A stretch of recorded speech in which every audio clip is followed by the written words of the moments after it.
मला तुमच्यामध्ये येण्याची संधी सरांनी उपलब्ध करून दिली, त्याबद्दल त्यांचे मी धन्यवाद व्यक्त करतो। आणि तुम्हीही ग्रामस्थांनी माझे 2 शब्द शांतपणे ऐकून घेतले आणि आपल्या विद्यार्थ्यांना निश्चितच तुम्ही दररोज शाळेत पाठवाल। बघा, या शाळेचे खरोखर केंद्रामध्ये नाव आहे। स्वतः बागुल सर, पवार सर एकदम जीव म्हणजे मनापासून ते विद्यार्थ्यांना ज्ञानार्जन देण्याचं काम करतात।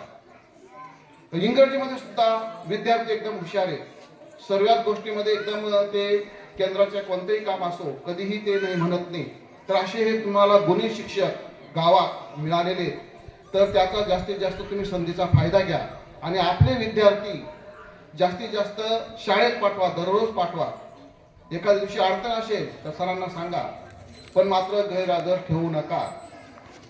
आणि आता स्पर्धा झाल्या, स्पर्धेमध्ये सुद्धा त्यांनी बक्षीस भरपूर मिळवले। तर अशा ह्या गुणीवीर शिक्षकांना मी नक्कीच धन्यवाद देतो आणि तुमचेही आभार मानून माझे 2 शब्द संपवतो।